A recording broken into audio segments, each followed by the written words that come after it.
would I be forgiven? I wanna walk like you, swinging it back when I want.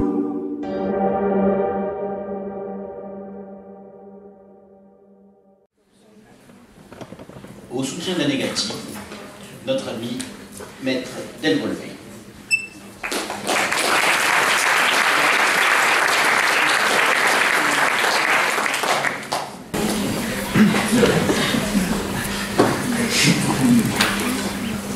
Écoutez-le.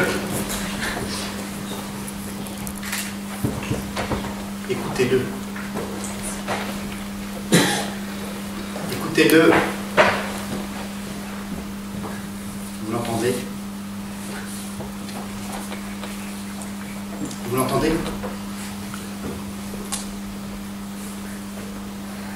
Ce silence.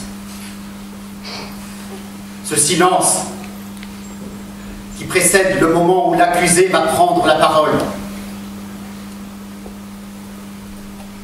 Vous êtes 501. Je vous ai compté. Vous êtes 501 parce que vous composez l'ailier. Ce tribunal de l'Agora athénienne. Vous êtes venus pour juger Socrate. Le soir doucement décline. Les rayons du soleil, peu à peu, vous ont laissé en paix. Il est 19 h. C'est la bonne heure. Ce n'est pas drôle. Ce n'est pas drôle, vous dis-je.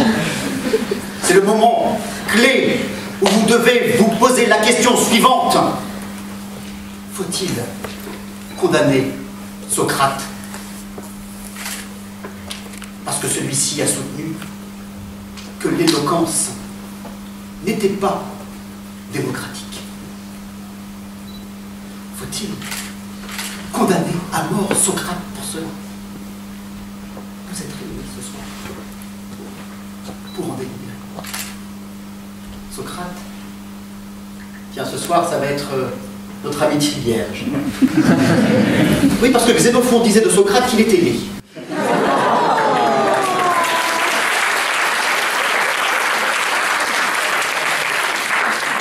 Il ressemblait même, vous savez, à ces satyres.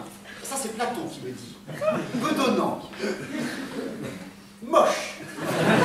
Quasi animal, moitié homme, moitié animal, comme le silène. Vous savez, ces espèces de gros monstres barbus, un peu grassouillés, qui sont sous les tonneaux. Vous savez, du temple de Dionysos. Non, peut-être que ça ne sera pas Tibère, mais notre ami, merci.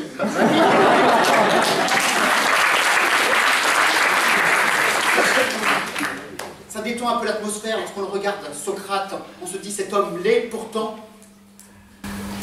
voué, empli d'intelligence.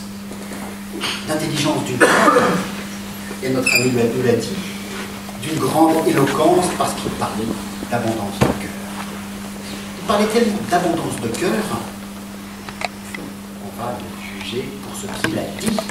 Le crime qu'il a posé, c'est par sa parole qu'il l'a prononcé. Qui va l'accuser? Oh, l'accusateur, c'est Anytos. Anytos, le voilà. C'est un espèce d'homme politique de gauche, voire d'extrême gauche, qui s'est juré d'avoir la tête, la vie de Socrate. Peu importe les raisons s'il peut obtenir sa condamnation. Mais en réalité, dans l'acte d'accusation qu'il va prononcer, cet homme va soutenir que Socrate, alors que il parle en disant exactement ce qu'il pense. Il vient dire que la démocratie n'a nul besoin de l'éloquence. Ou plutôt que l'éloquence, en tant que telle, est suffisante pour guider le peuple. Et que le peuple peut se limiter à la façon diriger. Alors, quelle est la exactement d'accusation? Eh bien, Socrate oppose l'éloquence d'une part à l'opinion de la majorité. Il considère que l'éloquence est contradictoire avec l'opinion de la majorité. Et voici le débat posé. L'éloquence est-elle démocratique? Oui, parce que, mon cher contradicteur, il y avait un sujet. Pour ne pas avoir fait d'études de droit, il ne demeure pas moins que c'est au programme de la seconde ou de la première. Traiter le sujet posé. Alors si ce soir, vous êtes appelé dans l'agora pour juger Socrate, une chose est sûre, c'est que vous avez déjà condamné celui qui n'a pas traité le sujet.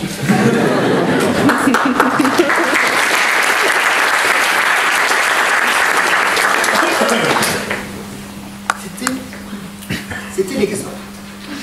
Partie numéro 1 du discours classique. J'ai, en une phrase, traité la seconde partie du discours classique, c'est-à-dire la thèse, l'éloquence est-elle démocratique, et je viens maintenant à ma troisième partie, c'est-à-dire les faits. Quels sont les faits, mon cher professeur d'art oratoire? Vous ne les avez pas exposés, pourtant, les 7 parties du discours classique vous imposent, si vous voulez convaincre, de les rappeler. L'éloquence, la démocratie. L'éloquence, j'ai appris ce soir que ce n'était pas la même chose que l'art oratoire.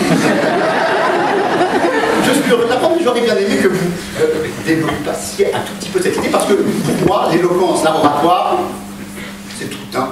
C'est l'art de savoir parler en public. Mais est-ce que c'est simplement cela, l'art de savoir parler en public? Est-ce que c'est pas l'art aussi, une fois qu'on a bien parlé, de convaincre? Et finalement, peu importe la manière dont on va parler, l'important c'est que, en sortant du procès, vous soyez convaincus que la thèse que je développe est celle que vous devez adopter, à savoir quitter Socrate. Et oui, l'éloquence en elle-même n'a aucun intérêt. Ce qui compte, c'est le résultat. Si vous prenez la parole, ça n'est pas pour parler, ou pour bien parler. L'éloquence doit être efficace. On a indiqué tout à l'heure qu'il y avait une éloquence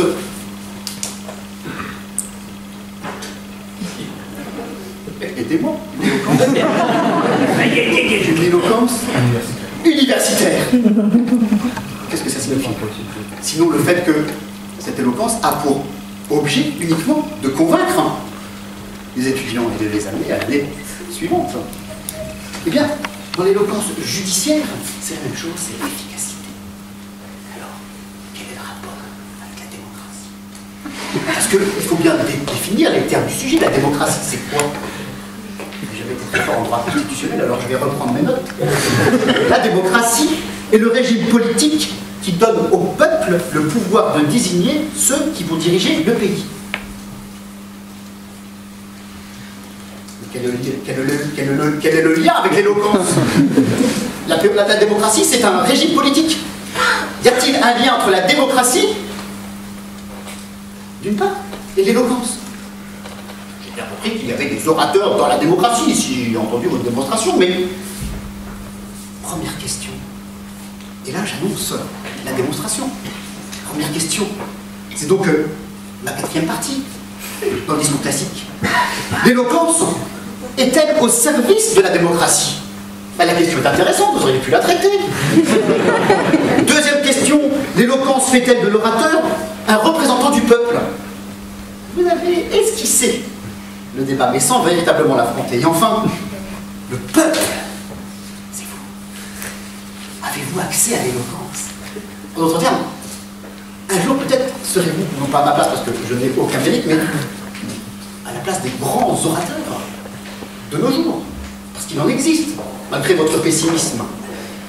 Vous, le peuple, ici rassemblé. Alors, l'éloquence est-elle au service de la démocratie? Bullshit. Parce que l'éloquence n'est pas plus au service de la démocratie que de la tyrannie, que de l'aristocratie, que de la République ou que de d'autres régimes. L'éloquence est un moyen. Comme je vous le disais tout à l'heure, l'éloquence n'est qu'une arme. L'éloquence c'est une façon d'arriver à ses fins. Et que l'orateur peut mettre au service, selon sa volonté politique et son inclination, au service d'une république, comme au service d'une république bananière, sans qu'il y ait en aucune manière une façon de distinguer le fait de savoir si oui ou non c'est au service de la démocratie. Et pourquoi? Eh bien parce que Lacordaire, ce grand dominicain du XIXe siècle, nous dit que l'éloquence est l'âme rompant toutes les digues de la chair pour aller sereinement jusque dans le corps et l'âme de celui qui écoute. Ainsi, l'éloquence va nous permettre, moi, qui parle, de passer de mon âme vers votre âme. Vous sentez ce passage? Je l'accorderai à des billes entre nous deux. Et entre vous, 500, vous voyez que je rentre peu à peu dans mon âme. Certains utilisent l'Internet pour le faire, mais moi, c'est par la parole. Je rentre. Et là, je prends le pouvoir. La prise de parole, c'est une prise de pouvoir. Je prends le pouvoir sur vous, 501. Et je vous dirige. Pour le meilleur. Et pour le pire. L'éloquence, c'est Danton qui, devant la Convention, va défendre la terreur. L'éloquence, c'est Hitler qui, devant le Reichstag, va défendre Mein Kampf. L'éloquence, c'est ce capitaine rwandais qui, haranguant les foules, va les amener à faire ce génocide. L'éloquence, c'est cette espèce de pitre que l'on voit à la télé américaine et qui, à force de bagou, va s'emparer légalement des codes atomiques. C'est ça, l'éloquence, ça n'est qu'un moyen pour parvenir à ses fins. Il n'y a rien là-dedans de démocratique. Alors, pour amener le raisonnement un peu plus loin, et c'est mon deuxième argument dans la démonstration, je pose la question, l'éloquence ne fait-elle pas de l'orateur un représentant du peuple? Et là, j'invoque Lamartine, un poète romantique, qui, lorsqu'il s'exprime devant l'Assemblée, la Chambre des députés, va dire « Vous, le peuple, vous parlez à travers moi. Moi, Lamartine, je suis votre voix, je suis la voix du peuple. » La rebullshit. Pourquoi? Parce qu'une fois élu, celui-ci n'a plus qu'une idée, c'est d'exécuter son programme, et non pas la demande du peuple. On en a encore un exemple aujourd'hui, sans aller chercher très loin, celui d'un président normal, qui, après avoir, dans un discours remarquable, extraordinaire, un morceau d'éloquence, avoir convaincu plus de la moitié de la population française, va ensuite, au cours de son quinquennat, faire exactement le contraire de ce qu'il a annoncé. Et je suis de gauche. Voici un bel exemple de ce que l'éloquence n'est pas au service de la démocratie, mais au service du bonhomme qui s'exprime. C'est-à-dire que, de ce moyen, je vais faire une force pour guider vos âmes, les amener à voter pour moi, et ensuite en faire mon affaire. Puis finalement, 1 an avant les échéances, oh là là, je me dis qu'il faut à nouveau que vous votiez pour moi, et je vais à nouveau me remettre en campagne. Et je suis Sarkozy. Et je suis François Hollande. Et je suis Macron. Et je suis tout ce que vous avez cité. Et là, à nouveau, je vais être parfaitement convaincant. Je vais me redresser. Je vais retourner sur les plateaux télé. Pour vous convaincre. Pour vous convaincre de vous donner ma voix. Votre voix. À moi. Et par le biais de ces petits discours bien construits, vous allez être convaincu de faire un choix. L'éloquence n'est pas au service de la démocratie. L'éloquence est au service de celui qui se présente. Mais alors, dernière question que vous avez posée, le peuple lui-même n'a-t-il pas, lui, accès à l'éloquence? Je vais vous dire une chose. Effectivement, si vous êtes venu ce soir, c'est que vous appartenez encore à la plèbe. Vous êtes encore fait de glaive, c'est-à-dire de terre. Et que on n'attend qu'une étincelle pour que peu à peu vous affiniez votre capacité à prendre la parole en public, pour en faire un vase d'argile, parce que tout est fragile. Mais en venant ce soir, vous vous êtes déjà un petit peu extrait de cette plaine. Vous êtes en devenir. Vous êtes des orateurs en devenir. Et contrairement à ceux que vous avez soutenus en disant que dans De Oratore, Platon, Cicéron, ah oui, vous auriez pu me reprendre. De Oratore, Cicéron vient dire que la rhétorique naît de l'éloquence, et non pas l'éloquence qui naît de la rhétorique. Un peu tard. On prend juste un petit moment de réflexion et de se dire, est-ce que c'est celui qui sait bien parler qui ensuite du coup va bien raisonner, ou est-ce que c'est celui qui raisonne bien qui ensuite avec un peu d'expérience va bien parler? Peu importe. L'important c'est ce que le mot de la phrase suivante, c'est-à-dire le qualificatif suivant qu'a mis Cicéron en parlant de l'homme cultivé. C'est l'homme cultivé qui a de l'éloquence et non pas l'homme tout court.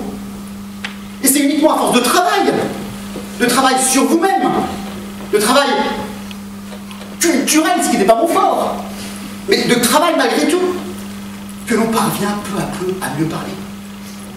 Et donc tout à chacun, effectivement, est doué de voix à sa naissance.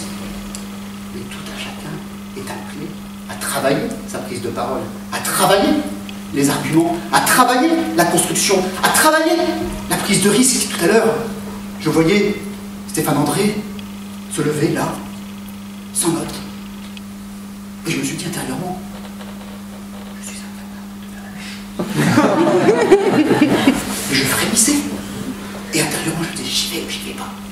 Je lâche ce fichu papier ou pas. Et pourtant, je le sais que le papier est une béquille qu'elle empêche de bien communiquer l'un avec l'autre. Et vous avez raison en cela. Mais ça n'a rien à voir avec la démocratie. Vous avez raison en cela. C'est-à-dire qu'il faut absolument de plus en plus chercher à se détacher de ce papier. Pourquoi?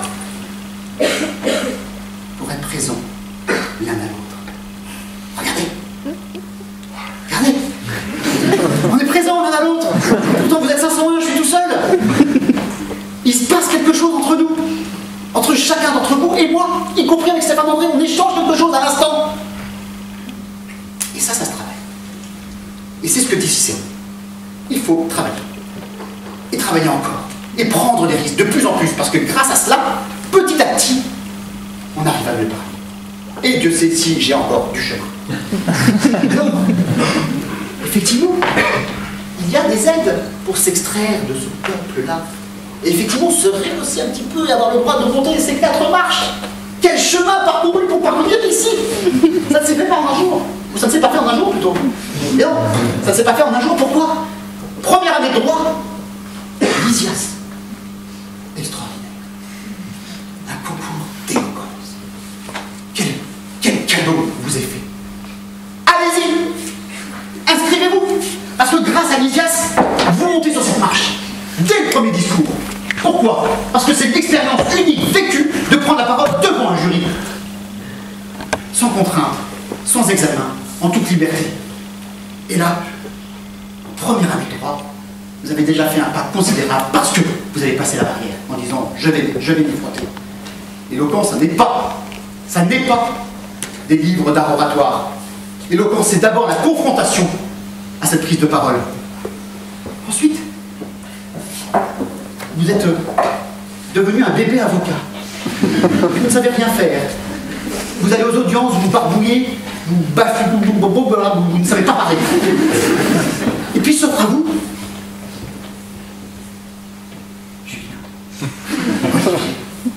Merci. Jean. Je ne le dirai pas.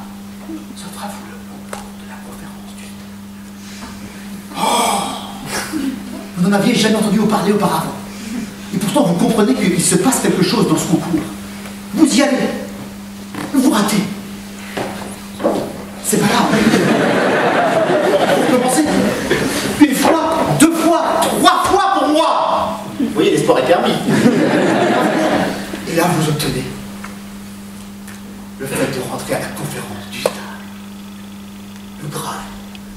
On vous offre pendant 1 an la possibilité de discourir dans le monde entier, devant des publics tout à fait différents, et de plaider jour après jour devant des juges qui ne sont même pas jugés, et qui pourtant vous jugent, dans des affaires criminelles. vous qui n'avez jamais fait de pénal. Ça vous fait pas rire. Parce que c'est difficile. Et pourtant c'est formateur. Tout ça grâce à 3 discours extraordinaires. Et là, vous qui venez du peuple, vous avez monté 4 marches dans l'ascension de l'éloquence qui en comporte 10 850. Non. Le peuple a accès à l'éloquence, oui, mais à condition qu'il s'en donne les moyens, ce que vous faites ce soir. Et donc, il y a un petit nombre de personnes du peuple qui vont atteindre la possibilité d'être un tant soit peu éloquent. Alors, vous m'objecterez, mon cher Stéphane André, et d'ailleurs vous l'avez si bien fait, mais vous m'objecterez que non, ça n'est pas vrai, il suffit voilà, l'éloquence. Il suffit de votre pensée, ce qui est mon cas, mais vous m'objecterez que chacun, effectivement, peut s'adonner à l'éloquence, et comme, effectivement, le golf est devenu démocratique, et donc aujourd'hui, l'éloquence est démocratique. Et de dire, j'en suis l'exemple. Non. Parce que regardez Stéphane André. Tout ça, c'est pour démontrer que l'éloquence n'est pas démocratique, l'éloquence est aristocratique. Et effectivement, la conférence du Sable est une sorte d'aristocratie au sein du barreau. Il fallait avoir cet élément de l'argumentation, sinon vous n'allez rien comprendre. Et donc, dans cet élément d'argumentation, l'éloquence permet de rentrer dans une sorte d'aristocratie, et Stéphane André va en être l'illustre exemple. Pourquoi ? Stéphane André n'avait rien d'aristocratique, ni par son nom de famille, ni par son prénom. C'est-à-dire qu'il est l'archétype même de celui que l'on classifierait d'un point de vue social dans le français moyen, Stéphane André. Et pourtant, grâce à l'éloquence, il est devenu professeur d'art oratoire. Alors là, je suis un peu maniériste, on n'a pas la façon d'art de mon cours, mais c'est quand même pour dire que n'importe qui d'entre nous, grâce à l'éloquence, peut avoir accès à un supplément d'art, à un supplément de vie, à un supplément de son être, c'est-à-dire que l'éloquence n'a rien de démocratique, mais en revanche, l'éloquence permet de se dépasser soi-même, permet de se révéler à soi-même. Pourquoi ? Parce que l'éloquence, ça n'est pas la démocratie, l'éloquence, c'est la vie. Tout simplement, la vie. Un petit laïus à la tête relevée, au commencement était le Verbe. Livre de la Genèse. Au commencement était le Verbe. Je ne dis pas la deuxième partie qui est le Verbe était Dieu, je dis juste la première partie. Au commencement était le Verbe. Vous avez déjà réfléchi à ça? C'est-à-dire que dans la tradition judéo-chrétienne, c'est le Verbe qui est au commencement de tout. C'est-à-dire la parole. Alors on peut ne pas y adhérer, mais on peut aussi se dire, mais tiens, il y a peut-être quelque chose qui peut résonner en nous. Pourquoi cette religion vient nous dire c'est le Verbe qui est au commencement?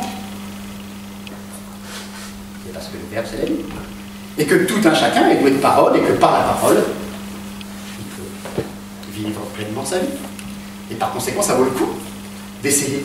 Ça vaut le coup de se lancer. Ça vaut le coup de venir à ces concours. Mais là encore, ça n'a rien à voir avec la démocratie. Rien à voir. Il se fait tard. Déjà la nuit dehors. Le soir arrive. Le silence est toujours présent. Vous êtes toujours attentif. Parce que vous savez que vous devez prendre une décision cruciale. Faut-il condamner à mort Socrate pour avoir soutenu que l'éloquence n'avait rien de démocratique? Vous fermez les yeux. Et dans le secret de votre cœur, vous réfléchissez. Si j'avais eu à me prononcer, aurais-je condamné à mort Socrate pour avoir dit cela? Ou aurais-je pu, avec lui, dire que l'éloquence aurait permis, si elle avait été mieux partagée, de sauver la démocratie? C'est ma conviction, et l'histoire m'a donné raison.